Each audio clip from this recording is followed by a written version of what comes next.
for you. Thanks, Bruce. Well, many, if not most women, carry some sort of purse or handbag on a daily basis. Now, they're perfect for holding all life's little necessities, but they often contain items that can be very dangerous in the wrong hands. This is National Poison Prevention Week, and the theme this year is the poisonous purse. Joining us tonight to talk about the potential dangers we could be carrying in our bags is Lori Mosier, clinical leader of the IWK's Poison Centre. And Lori, thank you so much for joining us this evening. Now, I want to start by talking about just how common poisonings are. Roughly, how many calls does the Poison Centre get a year? Well, the Poison Centre gets almost 9,000 calls a year, and then we also do approximately 12,000 follow-up calls as well. So it's 9,000 plus the 12,000 follow-up calls that we do as well. Now, are these preventable, or how preventable are poisonings? I'd say all of them are preventable. Yes, totally. All of them are preventable, and some of the calls are more adverse reactions, like side effects. But poisoning for children, especially 6 and under, are highly preventable.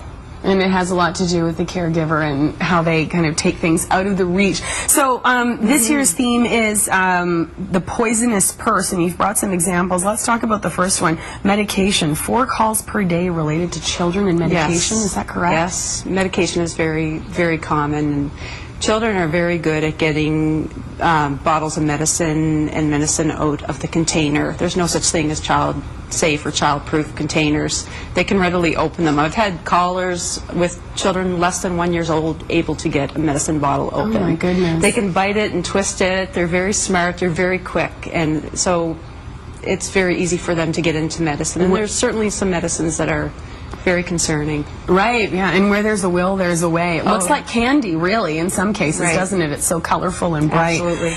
If you see, you've also brought along toothpaste. We already put toothpaste in our mouth. How can toothpaste be poisonous? Well, a lot of the times it's the amount that makes something poisonous. So you put a little pea-sized amount of toothpaste on your toothbrush, that's okay. But it's when children get into it, they love the taste of it, and they'll eat the whole tube if they have access to it, and it tastes very good to them. Wow. So that can be poisonous because of the amount that they could potentially eat. I'm seeing nicotine. Of course, nicotine is bad for your health, but the comparison to regular gum is surprising here. It's very surprising, and when you look at the darker color, that's the nicotine gum, but it's also in white as well, and it looks identical to the regular gum. So there's quite a bit of nicotine in the gum and the lozenges, and it doesn't take a whole lot for them to actually become sick from it. So it's very... A lot of us may be carrying around alcohol in our purses and not know it too. Right, right. Yeah. So hand sanitizers and mouthwash are just 2 examples of products that contain high amounts of alcohol.